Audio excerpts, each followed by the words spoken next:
पुंडलिक के मन में ग्लानि आई, अरे अरे अरे अरे कौन से पापी के घर में रुका कि जो इतने पास में है काशी धाम, ये ना तो वहां पे गया ना तो स्नान किया, और बोलता है कि 5 कोस के दूरी पे गांव के लोग बोलते हैं नगरी के, लेकिन मैं गया नहीं हूं वहां पर।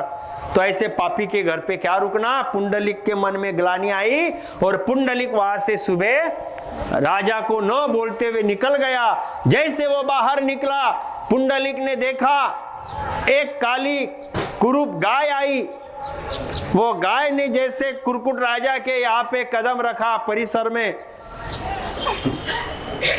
उनके महल के दायरे में, तो वह गाय से देवंगना रूप बन गई, तेजस्वी देवी बन के। दूसरी गाय आई, वह भी राजा के यहाँ पर जैसे कदम रखती है, तो वह भी देवी का रूप तेजस्वी देवंगना बन गई। तीनों गाय आकर तीनों गायों के रूप देवी के जैसे बन गए। एक पानी भरने लगी, एक कपड़े का काम करने लगी, एक स्नान की सेवा की काम में लग गई। तीनों देवियां तेजस्वी रूप लेकर राजा के यहाँ सेवा करने लगी। जब पुंडलिक ने राजा को पूछा ये क्या चमत्कार है, तब वह राजा कहता है तूने देखा तू ही पूछ ले। तब वो गया वहां पर, ए राजा ये क्या है अचंबा, राजा ये क्या चमत्कार।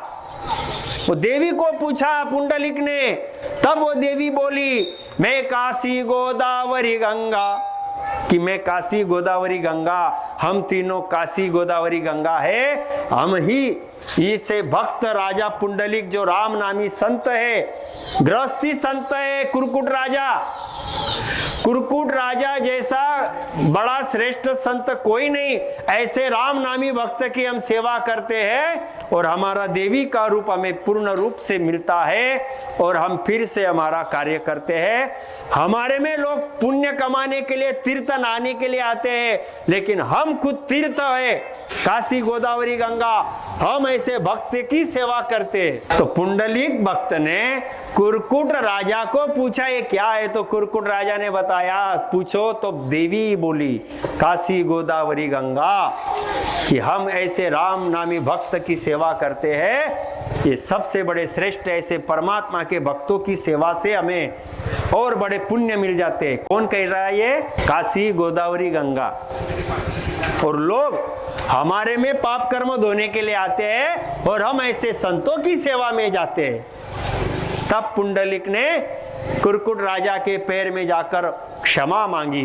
कुरकुट राजा के पैरों में जाके क्षमा मांगी कि कहा मेरे मन में आपके प्रति ग्लानि भाव था, लेकिन स्वयं तीर्थ काशी गोदावरी गंगा देवी बोल रही है कि आपकी भक्ति रीत श्रेष्ठ है, तो मैं क्या करूं, मैं तीर्थ में अब नहीं जाता। यहीं पे सारी देवियां मुझे मिल गई, अब मैं क्या तीर्थ ना हो, मैं बोलूं क्या करूं। तब कुरकुट राजा ने बोला माता पिता की सेवा कर, घर में जा और राम भजन कर और कुछ मत कर। यही है ना पुंडलिक की कथा। और पुंडलिक ने वहां पे जाके फिर काशी में नहीं गए, आगे कुरकुट राजा के यहाँ से घर गए, माता पिता को बड़ा भाव दिया और घर में बैठ के खूब सेवा की, राम राम करता गया, सेवा करता गया। वैकुंठ के विष्णु को कुरकुट राजा की ज्ञान की रीत पुंडलिक को मालूम पड़ी। पुंडलिक भक्त राम भजन करके माता पिता की सेवा करने लगा।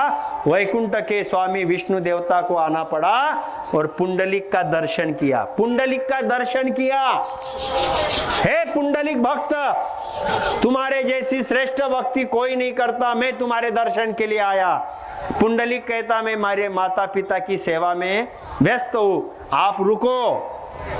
अगर पुंडलिक विष्णु का भक्त रहता तो भागते जाता था ना, अरे मेरे घर पे देवता है, बड़ा भाग्य हुआ। लेकिन क्या बोला, रुको, मेरी भक्ति और माता पिता की सेवा चल रही है। और पुंडलिक ने ईंट, जो पत्थर ईंट बनाते इधर मिट्टी का, वो डाल दी कि यहाँ पे रुको आप, कोई आवे तो आसन देते, खटिया देते, कुर्सी देते। अब उन्होंने देखा मेरी झोपड़ी में क्या है, एक ऐसा पत्थर पड़ा है, वहां पे रुको आप। और विष्णु को ऐसा रुकना पड़ा, इंतजार करते करते थक गए तो, और ऐसा रुकना पड़ा, इसलिए वो विट्ठल बने, विष्णु रूप विट्ठल बना। और विट्ठल ने फिर बताया कि हे पुंडलिक तू श्रेष्ठ है, यहाँ पे पंढरपुर बनेगा, पहले तेरा दर्शन करेंगे फिर बाद में मेरा। तो ये कथा तो बहुत बड़ी है, लेकिन राम भजन करके माता पिता की सेवा करने वाला भक्त बड़ा, ये स्वयं विष्णु देवता ने बताया ना। और लोग मानते भी ना, पुंडलिक वरदा हरि विठल, बोलते ना लोग कि पुंडलिक को वरदान देने वाला हरि विठल। तो कौन सा वरदान दिया कि तू बड़ा, तेरी भक्ति श्रेष्ठ, और मैं तेरे दर्शन के लिए आया पुंडलिक, तू बड़ा भक्त है। तो वही राम भजन अपने घर में करो ना। क्यों ये आवाज आ रहे हो? अपने माता पिता की, परिवार की सेवा करो। तंबाकू, बीड़ी, गुटखा, नशा, धूम्रपान, मांसाहार, ये पाप कर्म छोड़ो और रोज अपने घर बैठ के राम राम राम राम करो, आपकी भक्ति हो गई पूर्ण। ये भक्ति सच्ची भक्ति है। नहीं तो बाहर तीर्थों में जाके पूछो पुंडलिक के जैसा, केदारनाथ जाओगे पूछो, बद्रीनाथ जाएंगे तो पूछो, द्वारका में जाएंगे तो देवता को पूछो, पंढरपुर में जाओगे तो देवता को पूछो कि घर में बैठ के राम भजन करना, माता पिता की सेवा करना, ये भक्ति सही है कि जब तब क्रिया करनी, तीर्थों में जाना सही है? वो देवता बोलेगा राम भजन करो, ये सही है। भजो तो राम भजी जो रे, हरि बिना आनत जी जो रे।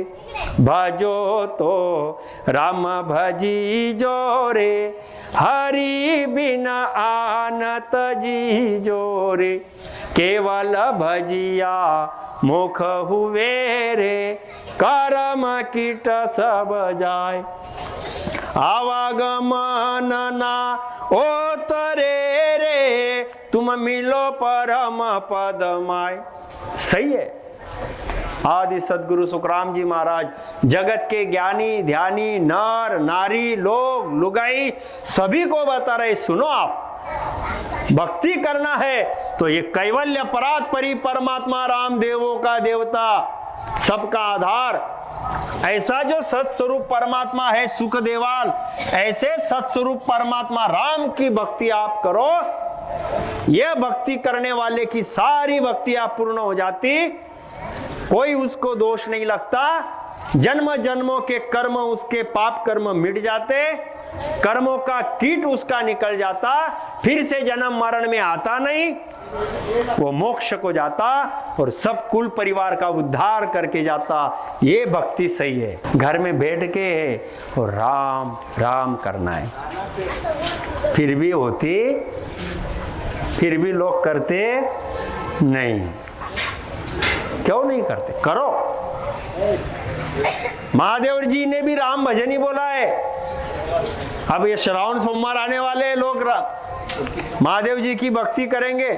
अब महादेव जी ने क्या बोला है देखो आप, महादेव जी स्वयं राम भजन करते और ये रामायण में भी लिखा है, महामंत्र सोई महामंत्र जोई जपत महेशु, काशी मुगति हेतु उपदेशु। बहुत कष्ट से लोग काशी को जाते हैं, फोकट में नहीं जाना है, बस फोकट में कर देंगे लेकिन शरीर तो तकलीफ। हाँ, एक आधी ट्रेन फोकट में चले जाएगी लेकिन खाना पीना कपड़ा लत्ता उठना बैठना वो फोकट है क्या? कितना पैदल चलना पड़ेगा, कितनी बारिश होगी, कैसे वहां पर क्या तकलीफ होगी, वो तो आपको झेलना पड़ेगा ना। फिर काशी में गए, ठीक है भक्ति है, लोग जाते हैं, काशी में गए काशी में। अब काशी में जाकर आपने दर्शन किया या वहां पर स्नान किया या जो भी आपने किया, महादेव जी क्या बोल रहे हैं वो भी तो समझना पड़ेगा। महामंत्र जोई जपत महेशु, काशी मुक्ति हेतु उपदेशु, ये रामायण में लिखा है, मानस बालकांड दोहा 19/3 में। यह राम नाम महामंत्र है। सुनो, महादेव जी ने बोला है महादेव जी शिव शंभु शंकर जी कहते हैं यह राम नाम महामंत्र है जिसे महेश्वर भगवान शंकर जपते हैं और उनके द्वारा यह राम नाम उपदेश काशी में मुक्ति का कारण है। कोई भी धाम पे जाओ आप, राम नाम ही है बस। पंढरपुर में जाओ, पुंडलिक ने राम भजन किया। काशी में जाओ, महादेव जी ने राम भजन किया और राम नाम से मुक्ति का कारण लिख दिया। काशी मुक्ति हेतु उपदेशु, मुक्ति का कारण क्या बताया? राम नाम। अब ये भी बहुत बड़ी कथा है, अपना समय कम रहता नहीं तो ये काशी में राम भजन ही क्यों करने को बोला महादेव जी ने, वो भी बड़ी कथा है। एक आधे दिन वो कथा का हम प्रसंग सुनेंगे। काशी में जो भी राम नाम लेता उसको मुक्ति मिलती, वही राम नाम अपने घर में लो तो काशी का पुण्य मिलता। वही राम राम अपने घर में लो तो काशी का पुण्य आपको घर में ही मिल गया, काशी में जाने की जरूरत नहीं। ये महादेव जी ने बोला है। पहले तो महादेव जी खुद राम नाम लेते, महामंत्र जो जपत महेशु काशी मुक्ति हेतु उपदेशु। पहले तो महादेव जी ने राम राम राम राम किया और ये पद्म पुराण में श्लोक आता है, राम रक्षा में श्लोक आता है, राम रामेति रामेति रमे रामे मनोरमे सहस्र नामा तत्तुल्य राम नाम वरानने। पार्वती माता को बताया, हे उमा पार्वती ये राम नाम महामंत्र है, राम नाम उच्चारण कर लो, आपके सहस्र हजार नामों का परिणाम मिल जाएगा। आपको ओम करना, साई करना, श्री करना, हरि बोलना, कोई बोलने की जरूरत नहीं। जो राम नाम बोल देगा उसके सहस्र हजार नामों का पुण्य उसको मिल जाता। राम बोलने वाले को सहस्र हजार नामों के पुण्य के फल मिल जाते, यानी उसको और कोई नाम लेने की जरूरत नहीं। ये महादेव जी ने बोला पार्वती माता को। फिर पार्वती माता ने राम नाम लिया और पार्वती माता ने तब से राम भजन किया, तो पार्वती माता भी अमर है, महादेव जी भी राम नाम से अमर बने। महाप्रलय तक ये देवी देवता अमर बन गए। ये कथा तो महादेव जी की है। फिर भी हम अगर वो राम नाम का मंत्र नहीं लेंगे तो महादेव जी को बहुत पूजा कर करके पूछो कि महादेव जी मैं आपकी पूजा कर रहा हूं, मैं राम भजन करूं क्या, एक लोटा जल लेके आपकी पूजा करूं, तो महादेव जी दर्शन देंगे। अगर आपकी भक्ति बराबर है तो फिर महादेव जी बोलेंगे आप बेटा भक्त घर में बैठ के तू राम राम कर, बस वही भक्ति सच्ची है। महादेव ने पार्वती जी को बताया ना ये राम रामेति रामेति, हमको भी बताएंगे ना फिर। लेकिन हमारी भक्ति क्या मालूम कब महादेव जी को पता चलेंगी। लेकिन संत बोल रहे हैं तो राम भजन करो। अगर संतों पे विश्वास नहीं है तो आप देवता को पूछो।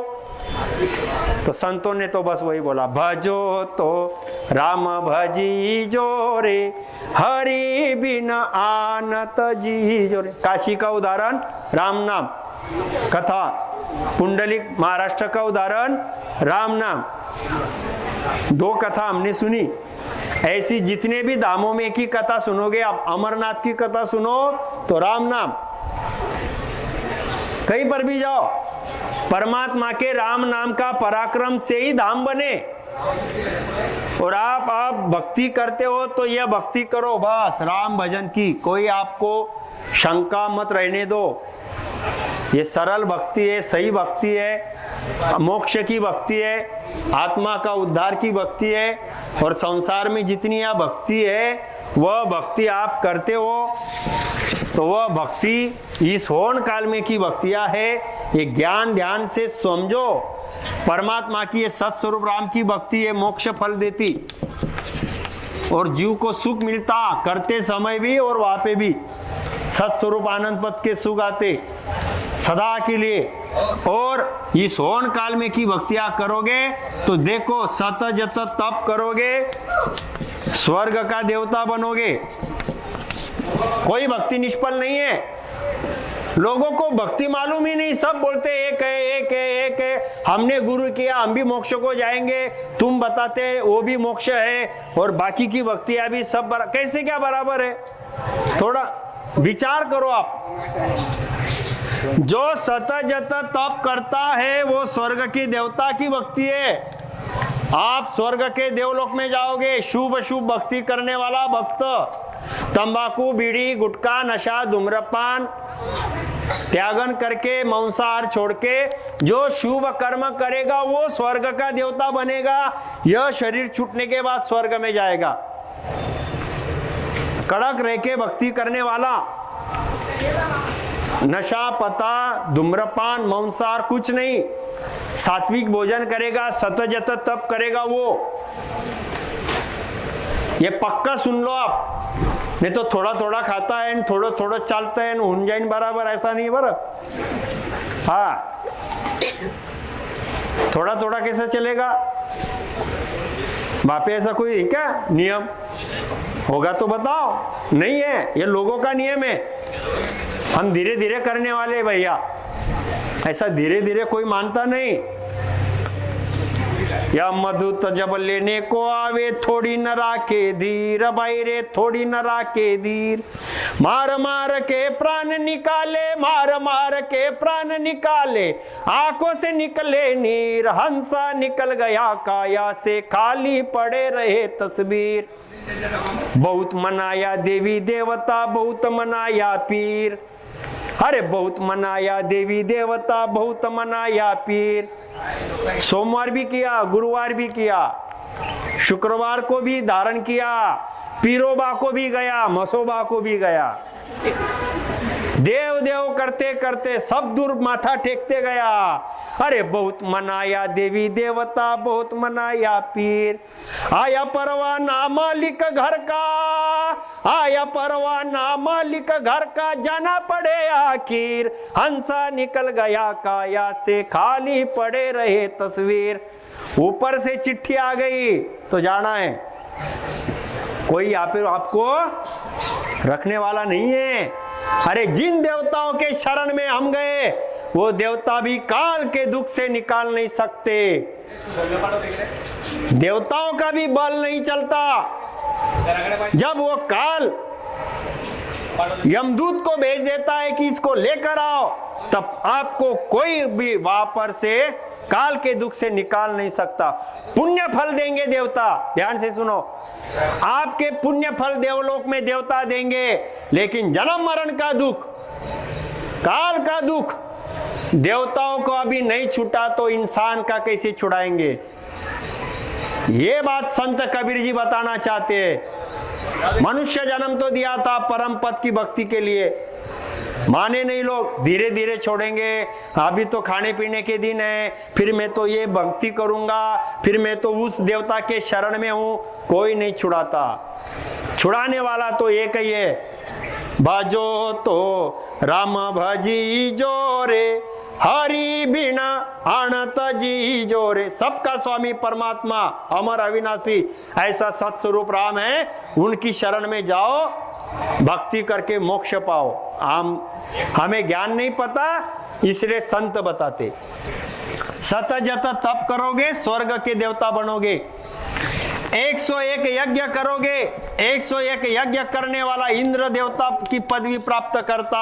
84 लाख योनि नहीं छूटती, जन्म मरण में आएगा। इंद्र भी बन गया तो इंद्र को भी मरना है, इंद्र को भी पद छोड़ना है। और ये तो श्री कृष्ण ने ही अर्जुन को बताया है गीता में कि जमीन के छोटे से छोटा मकोड़ा जीव, कीटक और ब्रह्मा, जमीन पे रेंगने वाला कीड़ा से लेकर उत्पत्ति का कार्य करने वाले देवता ब्रह्मा है। हे अर्जुन सुन, इनको भी जन्म मरण का खेल चलता है, काल इनको भी नहीं छोड़ता। ये तो कृष्ण ने गीता में ही बता दिए ले कि ब्रह्मा उत्पत्ति करने वाला है, इंद्र स्वर्ग का राजा है, और जमीन में रेंगने वाले कर्म भोगने वाले कीड़े हैं, इनको भी काल का चक्र है, ये भी जन्म मरण में आते हैं। अर्जुन तू परम तत्व का ज्ञान धारण करना, ये तो गीता में बार बार बोला है। वहां पे क्यों लोगों को नाराजी नहीं आती? वहां पे क्यों लोगों को वो बात अर्थ क्यों नहीं लगाते वहां पर कि सब जन्म मरण में आने वाले हैं काल के चक्र में, और परम तत्व का ज्ञान धारण कर बोला है। फिर वहां पे का विचार हमने यहाँ पे भी करना चाहिए कि बराबर है भाई, परम तत्व का ज्ञान ही धारण करो। सब बराबर एक एक है ऐसा नहीं है। इस मनुष्य तन से अगर आपने ओम नमः शिवाय महादेव का हठयोग किया, ओम नमः शिवाय महादेव की भक्ति हठयोग मंत्र किया महादेव का, तो कैलाश लोक की मुक्ति जाओगे, पुण्य भोगोगे, वहां पर सुकृत कर्म है जब तक रहोगे, पाप कर्म भोगने के लिए वापस काल नीचे डाल देगा। नव विद्या भक्ति करोगे, नव विद्या भक्ति करने वाला भक्त गुरु की शरण में जाके नव विद्या भक्ति करेगा, पूजा पाठ मंत्र साधना दास भाव शुद्धता से निर्मलता से, धूम्रपान बीड़ी सिगरेट गुटखा कोई नहीं चलेगा उसको, विष्णु दास बन के रहेगा, पैरों में चप्पल नहीं पहनेगा, हाथों में माला जब चलेगा, छापा तिलक लगाएगा, सुबह 5 बजे उठ के पूजा पाठ करेगा, ये विष्णु दास के लक्षण है। रोज वैसे ही रहेगा, मधुर वाणी बोलेगा, जीवों पे दया करेगा, विष्णु रूप देखेगा, तीर्थों में जाएगा तो पैदल जाएगा, पैदल मुख से भजन करते करते, ऐसा वो विष्णुदास रहता। ऐसा पक्का विष्णुदास वैकुंठ की मुक्ति जाता। जिसने गायत्री धर्म त्रिकाल संध्या की, गायत्री का मंत्र लिया, ब्रह्मा की भक्ति की, त्रिकाल संध्या की, वो ब्रह्मा के सतलोक में जाता। ये सतलोक देवी का भक्त शक्ति धाम जाता है, शक्ति का पद, शक्ति की भक्ति करने वाला शक्ति के धाम में जाएगा देवी का। निर्गुण भक्ति सोहम जाप अजप्पा करने वाले पार ब्रह्म तक जाते हैं, ऐसे निर्गुण की भक्ति का फल है। अब गुरु महाराज जी कहते हैं, आदि सदगुरु महाराज, ये सगुण भक्ति के मैंने फल बताए, ये निर्गुण भक्ति होनकाल में की जो है सोहम जाप अजप्पा और ब्रह्म तक जाने की वो बताई, तो ये सारी की सारी भक्ति यहाँ तक है। मैं जो कैवल्य राम बता रहा हूं, ये कैवल्य राम अमर लोक की भक्ति है। ये अमर लोक की भक्ति को कुछ आपको करना नहीं है, आती जाती श्वास में राम भजन करना है, नशा पता धूम्रपान बीड़ी सिगारेट गुटखा मांसाहार छोड़ना है, और सब में परमात्मा का रूप देखकर दया भाव परोपकार करते रहना, माता पिता की सेवा करना, पढ़ाई लिखाई अच्छी करना, राम नाम लो भाग्य जगाओ। हर एक कार्य की शुरुआत राम नाम से करो। बच्चों को पढ़ाई लिखाई में आगे लाओ, संस्कार दो भक्ति के। ये रामद्वारा का ज्ञान है, जिसमें अंधश्रद्धा नहीं है, व्यक्ति पूजा नहीं है, कोई पैसे का लेन देन नहीं है, किसी को धोखाधड़ी ठगागरी नहीं है कि आप 1000 दो 5000 दो पावती लाओ हमारे साथ चलो, लॉकेट डालो, गले में ताबीज बांध लो, इतनी बार परिक्रमा करो, इतना नारियल लो, इतना गुलाल लो, कुंकू लो, ये कोने में बांध दो वो कोने में बांध दो, ऐसा हवन करो, ऐसा कुछ भी नहीं है। हाँ, मन चंगा तो कटौती में गंगा। हर जगह पे भगवान है, सब दूर परमात्मा है, अपने अंदर भी परमात्मा है। फिर सदगुरु वही ज्ञान बताते, सदगुरु भी वही ज्ञान बताते, बाहर का कोई भ्रम नहीं डालते। ये गुरु ज्ञान है, त्रिगुणी माया का ज्ञान बताते वो गुरु है, यह सगुण के गुरु है। निर्गुण ब्रह्म ज्ञान बताते निर्गुण के गुरु है, ये सत स्वरूप के सदगुरु है। यही सच्चे सदगुरु होते हैं। जो सदगुरु है वो सत स्वरूप परमात्मा का ही ज्ञान ध्यान भजन भक्ति बताते, ये सदगुरु की पहचान है। और ये सदगुरु माता जी ने किए थे। ये माँ जी ने सदगुरु विधि से राम भजन किया था। अरे ये राम सनी तो भोला भाला दिखता है, कोई वेद पढ़े नहीं, कोई पुराण पढ़े नहीं, कोई शास्त्र पढ़े नहीं, घर में बैठ के उसने राम राम किया, ये देखना चाहिए हमने। वो ज्ञान हमारा आना चाहिए कि उन्होंने राम भजन किया, घट में भक्ति प्रगट की, पूरे रोम रोम में 3.5 कोटि रोमावली में कुदरत कला चलती, पूरब के चे पश्चिम के 6 कवल छेदन होके 10वां द्वार खुल जाता। ये कैवल्य ज्ञान का पराक्रम है, वो देखना चाहिए।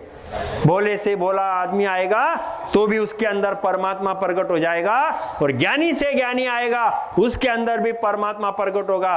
परमात्मा प्रकट करने के लिए सिर्फ क्या चाहिए? निजमन। क्या चाहिए? निजमन चाहिए, विश्वास चाहिए, बस, और कुछ नहीं चाहिए। आपका तन मन धन आपके परिवार में लगाओ, आपका तन मन धन आपके परिवार में लगाओ, सदगुरु को निज मन दो और आज से राम भजन की रीत धारण करो। यह कैवल्य ज्ञान की भक्ति है। यही ज्ञान संतों ने हमें बताया है। यह अपना मनुष्य शरीर है। परमात्मा परमात्मा परमात्मा कहाँ है? ढूंढ रहे हम सब लोग, जगत में जितने लोग हैं ढूंढ रहे। मिला कहाँ पर? मिला यहाँ पर, मिला यहाँ पर, बाहर मिला ही नहीं। आज दिन तक भारत के अंदर पूरे विश्व में ये परिणाम है। जितने भी लोगों ने परमात्मा की प्राप्ति की, उन संतों के पास जाओ, मिला यहाँ पर। मोह को कहा ढूंढे रे बंदे, मैं तो तेरे पास में, मैं तो तेरे पास में। ना मंदिर, ना मस्जिद, ना काबा कैलाश में, मैं तो तेरे पास में। परमात्मा इथेच है, यही पर है। मराठी में भी अभंग आते हैं, लोग पढ़ते हाँ, कुठे शोधसी रामेश्वर आणि कुठे शोधसी काशी, हृदयातील भगवंत राहिला हृदयातून उपवासी। हिंदी में भी भजन आते संत कबीर जी के। हाँ, कोई तीर्थ मूरत जोवत है, कोई पत्थर पानी धोवत है, नित पास तेरे तू क्यों दूर फिरे, व्यर्था भर माया है, क्या ढूंढ रहे बन बन घट घट में समाया है। सब दूर है, आपके अंदर है। ध्यान लगाओ, राम नाम से विधि से सदगुरु के अपने आत्मा में परमात्मा की सत्ता प्रकट करो और महासुखी बन जाओ। ये गलत है क्या बोलना? सही है ना?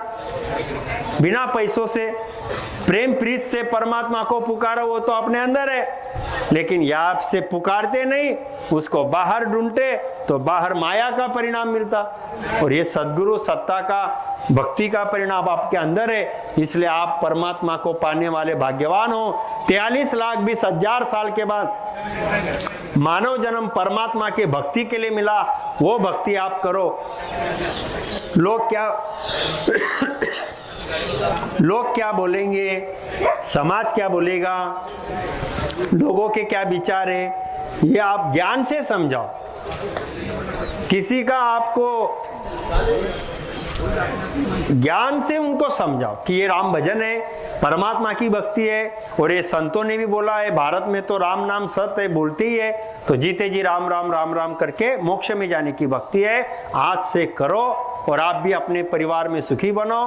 और भक्ति का ज्ञान आती जाती श्वास में ये राम नाम जो लेते हैं, जग में 4 राम है, 3 राम व्यवहार, 4था राम ही सार है, या का करो विचार। एक राम गड़गड़ बोले। आत्मा को भी लोग भक्ति भाव से देखते हैं, तो जो सभी जीवों पे, आत्मा पे दया करने वाले हैं, आत्मा की ऐसी भक्ति करने वाले, वो स्वर्ग में जाते हैं।